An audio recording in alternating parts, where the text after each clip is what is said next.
Hi hello నమస్తే welcome to our channel. నేను మీ Charmi. Present Chiranjeevi Konidela కూతురు అయినటువంటి శ్రీజ కొణిదెలకు సంబంధించి ఒక వార్త అయితే బయటకు వస్తుంది. తన మొదటి మాజీ భర్త, ప్రజెంట్ ఆయన మాజీ భర్త అయినటువంటి శిరీష్ భరద్వాజ్ లంగ్స్ డ్యామేజ్కి సంబంధించి ఆయన నిన్న రాత్రి మృతి చెందినట్టుగా అయితే వార్తలు వినిపిస్తున్నాయి. అయితే 2007లో వీళ్ళిద్దరూ కలిసి ప్రేమ వివాహం చేసుకున్నారు. అటు తండ్రిని అలాగే ఫ్యామిలీలో అందరూ పెద్దల్ని ఒప్పించి పెళ్లి చేసుకున్న వాళ్ళు కరెక్ట్గా 7 సంవత్సరాలలో అంటే 2014లో అటు చట్టబద్ధంగా డివోర్స్ తీసుకోవడం జరిగింది. అయితే ఇప్పుడు దీనికి సంబంధించి ఏంటి అంటే డివోర్స్ తీసుకున్న తర్వాత శ్రీజ ఇంకో పెళ్లి చేసుకుంది. అటు శిరీష్ భరద్వాజ్ కూడా 2019లో ఇంకొక అమ్మాయిని పెళ్లి చేసుకున్నాడు. అయితే ప్రజెంట్ వాళ్ళిద్దరికీ సంబంధించి ఒక వార్త అయితే బయటకు వస్తుంది. ఎందుకంటే కూతురు ఉంది. ఎందుకంటే వీళ్ళిద్దరికీ అటు శిరీష్ భరద్వాజ్కి అలాగే శ్రీజ భరద్వాజ్కి ఒకప్పుడు ఒక పాప ఉండేది. అంటే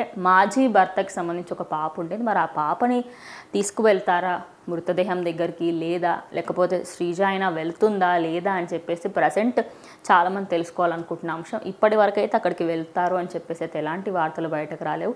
కానీ ఓన్ బ్లడ్ రిలేషన్ కాబట్టి కూతురునైనా పంపించే అవకాశం ఉంది అని అయితే వినిపిస్తోంది.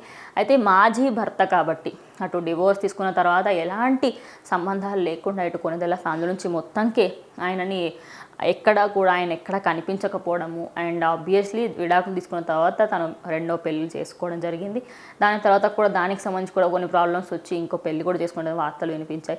అయితే ప్రజెంట్ ఈ పాపకి సంబంధించి అయితే మరి అక్కడికి వెళ్తారా లేదా అనేది ఒక పెద్ద ప్రశ్న అని అయితే చెప్పుకోవచ్చు. సో ఇది వాళ్ళ వీడియో. ఇంకో వీడియోతో మళ్ళీ కలుస్తాం.